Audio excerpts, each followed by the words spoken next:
तब तक तुम्हें भी राम जी जाने नहीं देंगे।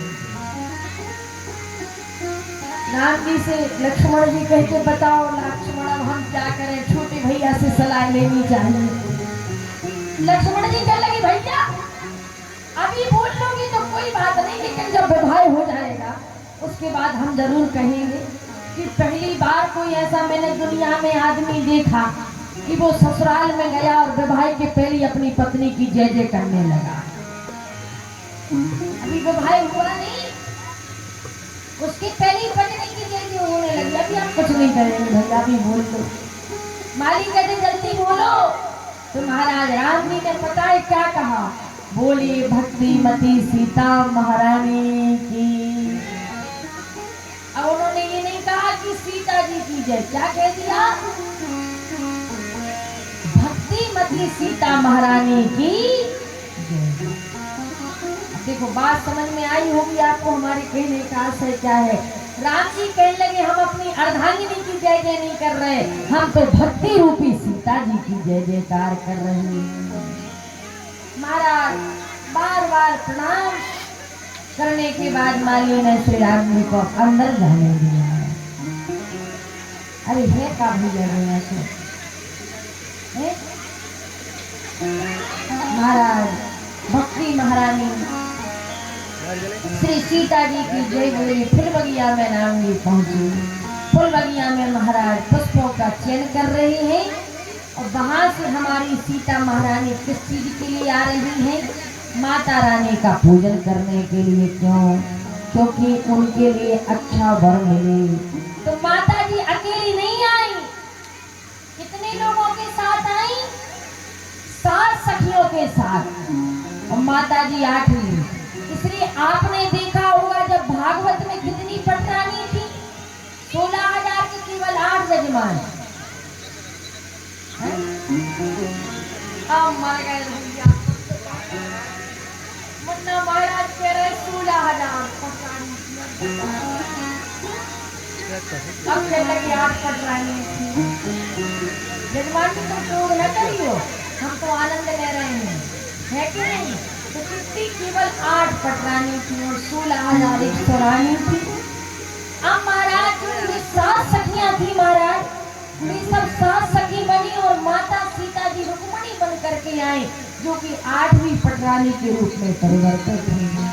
तो हमारे कहने का आशय है कि केवल 8 पटरानी थी और 16,100 रानी थी। ठीक है जजमान? हाँ। तो महाराज अब तो ये कई बात है कथी के लिए महाराज 16,108 रानियां अर्थात पत्नियां बनी महाराज, और 16,108 पत्नियों का अन्वेषण किया गया महाराज। तो यही भी 8 पत्नियां बन करके आई पटरानी। लेकिन माँ ने क्या कहा, सत्य शपथ करुणा निधान की। अब देखो करुणा निधान शब्द कहाँ कहाँ आया। जब माता ने स्तुति करी तो भी लिखा कि मन जाई राचन सो मिल सहज सुंदर सावरो करुणा निधान, यहाँ भी आया कि नहीं आया। और जब हनुमान जी सीता जी के पास अशोक वाटिका में गए तो वहां पर भी पूछा कि तुम कौन हो, कहाँ से आए हो। तो सीता जी से हनुमान जी महाराज ने कहा करुणा निधान की। तो कितनी बार आया करुणा निधान शब्द? 3 बार। यह करुणा निधान शब्द केवल माता गौरी को पता था और भगवान राम जी को पता था और केवल सीता जी को पता था, लेकिन अपने भक्त मतिधीर हनुमान जी को भी बताया था कि करुणा निधान की। अच्छा इतने लोग बैठे में बात याद आ गई, लंका कौन ने जलाई? हनुमान जी ने। कौन ने? बोलो भैया सब जनी दूर से, कौन ने जलाई? हाँ। अब अगर हम कहें कि हनुमान जी कह रहे हमने लंका नहीं जलाई, तो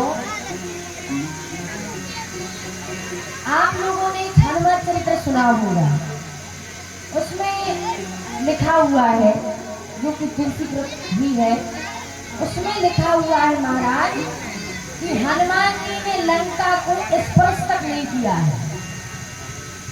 लंका को जलाना तो दूर की बात है भैया, स्पर्श तक नहीं किया।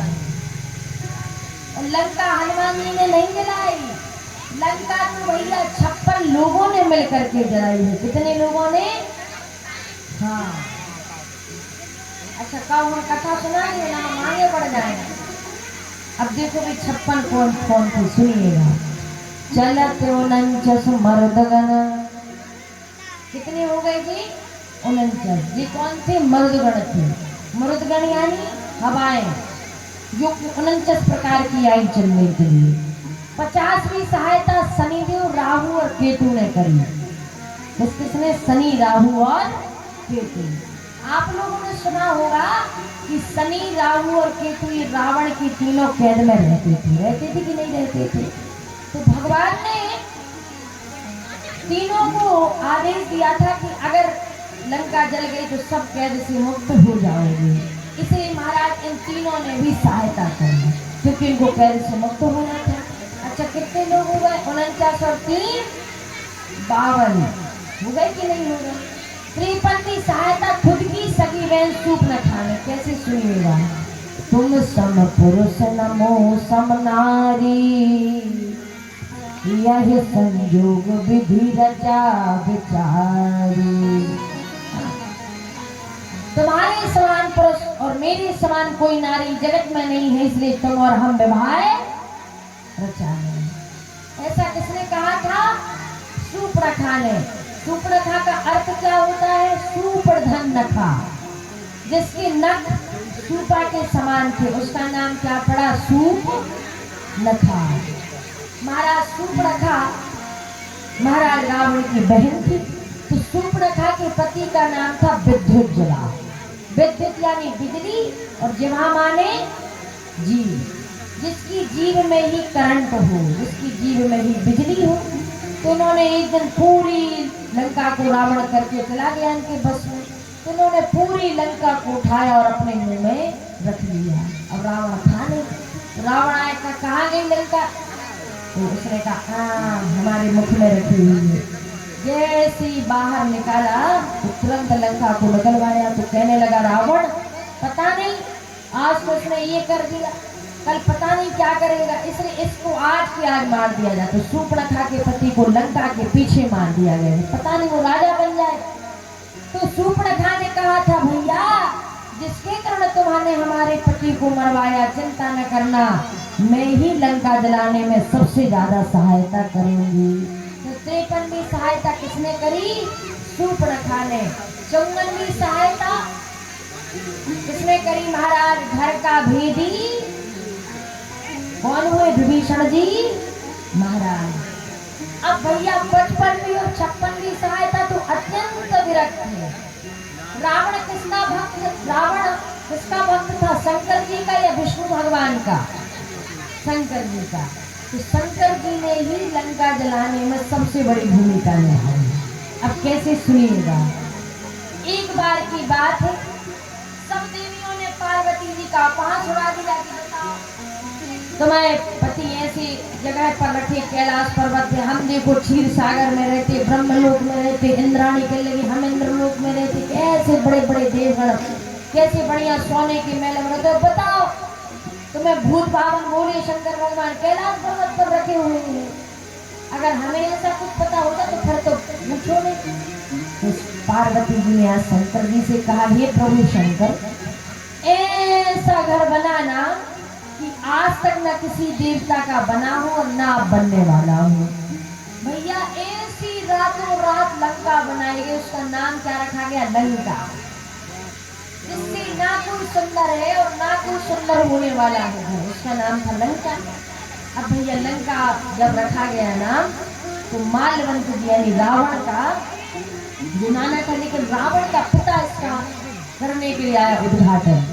और भैया उद्घाटन हुआ तो रावण भी आया संग में। इसने देखा कि इतना सुंदर घर शंकर जी का, अब हमारे शंकर जी प्यारे भोरे भारी। रावण तपस्या करने के लिए बैठ गया। ओम नमः शिवाय, ओम नमः शिवाय, नमः शिवाय। 6 महीने बाद 6 महीने रह पाई पार्वती जी लंका में और शंकर जी। और जैसे ही बैठा तो भगवान शंकर जी ने कहा, वरदान मांगो, क्या चाहते हो?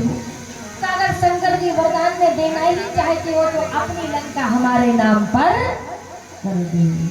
भगवान ने कहा तथास्तु, मैंने अपनी लंका से तुम्हारे नाम पर कर दी।